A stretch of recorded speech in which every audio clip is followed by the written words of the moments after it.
Hi అండి. నమస్తే. ఈరోజు నేను మీకు కీమా స్టఫ్డ్ మిర్చి బజ్జీ, అలాగే కీమా చీజీ బాల్స్ తయారు చేయడం ఎలా చూపిస్తాను. సో దానికి ముందుగా మనము మిర్చి బజ్జీ మిరపకాయలు తీసుకొని లోపల మొత్తం గింజలు ఇలా తీసేయాలి. మొత్తం నీట్గా చేసేసుకోవాలి. చూపిస్తున్నాను చూడండి. సో ఇలా గింజలు లోపల ఇలా ఉంటాయి కదా, ఇది మొత్తం నీట్గా చేసుకొని పెట్టుకోవాలి. నేను ఒక 10 మిర్చి తీసుకున్నాను. సో సేమ్ అన్ని మిరపకాయలు అలానే చేసేసుకోవాలి. మొత్తం నీట్గా తీసేసుకోవాలి. ఎందుకంటే మనం ఎంత కైమా స్టఫ్ చేస్తే అంత టేస్ట్ వస్తుందన్నమాట. మొత్తం కైమా స్టఫ్డ్. సో దీనికి ముందుగా ఫస్ట్ మిర్చి ఇలా తీసేసుకున్న తర్వాత కైమా ప్రిపేర్ చేసుకుందాము. ముందుగా అన్ని కావాల్సిన పదార్థాలు చూపిస్తున్నాను. సో అలాగే ధనియాల పొడి కూడా రెడీగా పెట్టుకోవాలి. సో దానికి ముందుగా మనం కైమా ఎలా ప్రిపేర్ చేసుకోవాలో చూద్దాము. ఫస్ట్ బాండి పెట్టేసి ఆనియన్స్ కొంచెం ఫ్రై చేసుకోవాలి. ఒక 2-3 ఆనియన్స్ సరిపోతాయి. ఆనియన్స్ ఫ్రై చేసుకున్న తర్వాత కొంచెం అల్లం వెల్లుల్లి పేస్ట్ వేసుకోవాలి. నేను 150 గ్రామ్స్ అలా తీసుకుంటున్నాను. సో 150 గ్రామ్స్ ఆఫ్ కైమాకి ఒక 3 ఆనియన్స్ వేసి ఒక స్పూన్ అల్లం వెల్లుల్లి పేస్ట్ వేసి ఇలా వేయించుకోవాలి. వేయించుకున్న తర్వాత మసాలా చాలా తక్కువ తినేవాళ్ళు తక్కువ కూడా వేసుకోవచ్చండి. నేను కొంచెం మామూలుగా వేస్తున్నాను. సో అలాగే ఇప్పుడు పసుపు వేసాను. సాల్ట్ కూడా వేసాను కొంచెం ఉల్లిపాయలు వేగడానికి. వేగిన తర్వాత మొత్తం కలిపేసిన తర్వాత దగ్గరికి వచ్చింది చూసి ఇప్పుడు కైమా వేసేసుకోవాలి. శుభ్రంగా కడిగి పెట్టేసుకున్నాను. సో కైమా వేసేసుకొని అలాగే చిన్న మంట మీద ఉడకనివ్వాలి. సో మీరు కుక్కర్లో వేసేసుకుంటాను అంటే ఒక 4-5 విజిల్స్ వచ్చేంత వరకు, మెత్తగా అయ్యేంత వరకు పెట్టేసుకోవచ్చు. సో నేను బాండిలోనే వండేస్తున్నాను. సో ఇలా జస్ట్ మొత్తం వాటర్ అంతా పోయి కొంచెం దగ్గరికి అయ్యేంత వరకు చిన్న మంట మీద ఉడికించుకోవాలి. అది ఉడికేలోపు మనము బజ్జీ పిండి తయారు చేసేసుకుందాము. శనగపిండి వేసేసుకుందాము. అందులో మొత్తం ఉండలు లేకుండా నీట్గా కలుపుకోవాలి. అలానే ఒక 2 టేబుల్ స్పూన్స్ బియ్యం పిండి, కొంచెం వాము వేసి కలిపేసుకున్నాను.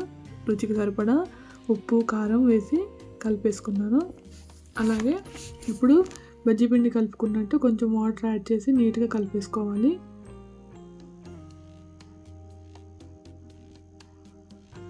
సో ఇలా కలిపేసుకున్నాం కదా, ఇది పక్కన పెట్టేసుకుందాము. ఆలోపు మనము మటన్ ఎలా అయిందో చూద్దాము. కైమా ఒకసారి కొంచెం దగ్గరికి వచ్చేసిందండి. కొంచెం ఉప్పు కారం, ఇందాక కొంచెం ఉప్పు వేసాను కదా, అలాగే ఇప్పుడు సరిపడా ఉప్పు వేసేసి కొంచెం లైట్గా కారం వేసుకుంటే సరిపోతుంది. ఎందుకంటే మనం మిర్చి స్టఫ్ చేస్తున్నాం కదా. అలాగే ఒక చిన్న స్పూన్ ధనియాల పొడి వేసేసుకోవాలి. మనం కర్రీ చేసుకున్నట్టు ఎక్కువ వేసుకోవద్దండి. జస్ట్ స్టఫ్డ్ కాబట్టి లైట్గా నార్మల్గా కొంచెం తక్కువనే వేసుకుంటే సరిపోతుంది. అలాగే దానికి సరిపడా వాటర్ పోసేసి మనం కర్రీ చేసుకున్నట్టు మెత్తగా ఉడకనివ్వాలన్నమాట. సో ఇలాగే నేను మొత్తం రెడీ చేసి పెట్టుకున్నాను. పిండి మిర్చి అన్నీ రెడీగా ఉన్నాయి. మనకి కైమా అయిపోతే మనం స్టఫ్ చేసేసుకోవడమే. సో చూడండి దగ్గర పడిపోయింది. కొంచెం దగ్గర పడ్డాక ఇలా చల్లార్చాలి. చల్లార్చిన తర్వాత అది మొత్తం కూడా ఇందాక మనం మిర్చి రెడీగా పెట్టుకున్నాం కదా, అందులో స్టఫ్ చేసేసుకోవాలి. నేను మామూలుగా పెడుతున్నాను. మీరు కావాలంటే కొంచెం ఎక్కువ కూడా పెట్టుకోవచ్చు. ఎక్కువ పెట్టుకుంటేనే బాగుంటుంది కూడా. సో నేను నార్మల్గా పెడుతున్నాను. చూడండి ఇలా మొత్తం నీట్గా మిర్చి లోపల ఇలా స్టఫ్ చేసేసుకోవాలి. మీరు కావాలంటే చీజ్ తురిమేసి యాడ్ చేసుకోవచ్చు. కానీ నేను చీజ్ తురిమి యాడ్ చేయను. మామూలుగా లాస్ట్లో ఇలా ముక్కలుగా పెట్టేస్తాను. మీకు అది కూడా చూపిస్తాను చీజ్ ఎలా యాడ్ చేస్తానో నేను. మీరు కావాలంటే చీజ్ మొత్తం తురిమేసి కైమాలో కలిపేసుకుని స్టఫ్ చేసుకోవచ్చు. సో నేను అలా చేయట్లేదండి. జస్ట్ మిర్చి బజ్జీలో చేస్తున్నాను. అలాగే కీమా బాల్స్ చేయడానికి బాల్స్ కూడా రెడీ చేస్తున్నాను. చూసారు కదా. సో తర్వాత ఇప్పుడు కళాయి పెట్టేసి ఆయిల్ పోసేయాలి. కొంచెం వేడెక్కాలి కదా.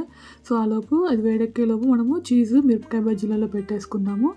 సో ఇలా చూడండి, చీజ్ జస్ట్ కట్ చేస్తున్నాను. ఇలా స్లైసుల లాగా కట్ చేసేసుకొని నేను ఒక్కొక్క మిర్చి బజ్జీలో పెట్టేస్తాను.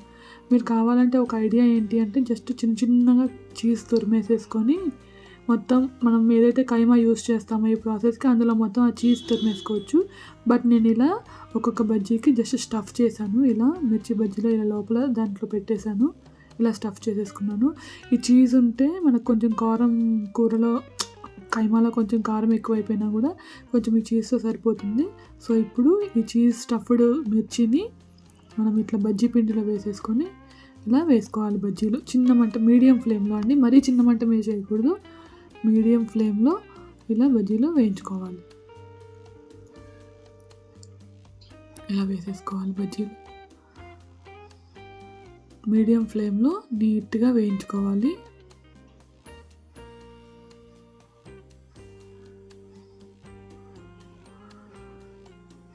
ఈ చల్లటి వెదర్కి మిర్చి బజ్జీ విత్ సాస్ తింటే చాలా బాగుంటుందండి. మీరు ఒకసారి ట్రై చేయండి. నేను ట్రై చేసి మేము తిన్నప్పుడు చాలా చాలా చాలా బాగున్నాయి.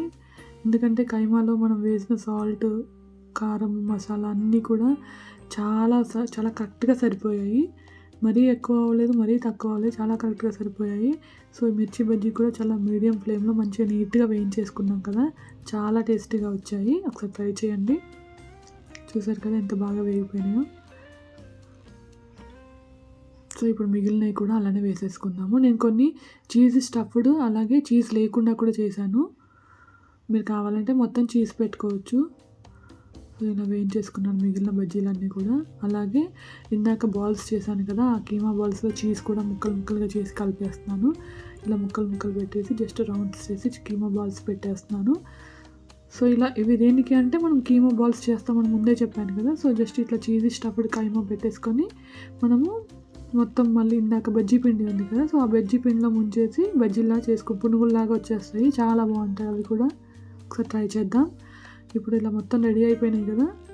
ఇప్పుడు ఇందాక బజ్జీలు వేసిన పిండిలోనే ఇలా ముంచేసి జస్ట్ ఇలా వేసేసుకోవడమే అంతే. కైమా బాల్స్ అంటాము, కైమా బజ్జీ అని కూడా అనొచ్చు. సో ఇలా వేసుకుంటే ఇవి కూడా మా ఇంట్లో చాలా ఇష్టంగా తింటారండి. మా బాబు అయితే అసలు వదలకుండా తినేస్తాడు.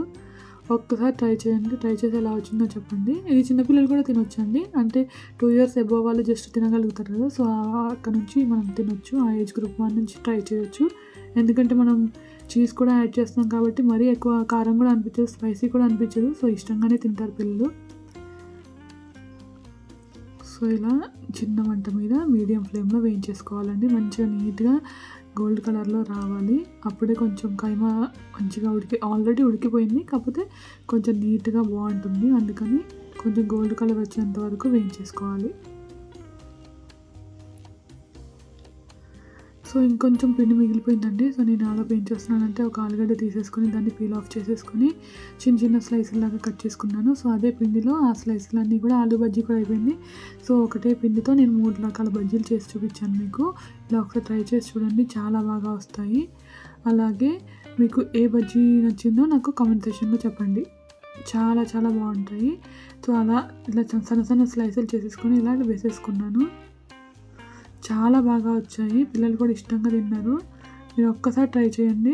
మిర్చి చూడండి, మిర్చి బజ్జీ, అలాగే కైమా బజ్జీ, అలాగే నేను ఆలు బజ్జీ కూడా చేశాను. ఈ 3 బజ్జీలు ఒకే పిండితో తక్కువ టైంలో ట్రై చేయండి. తక్కువ టైంలో చేసేసుకోవచ్చు. ఒక్కసారి ట్రై చేసి ఎలా వచ్చాయో నాకు కామెంట్ సెక్షన్లో తప్పకుండా తెలియచేయండి.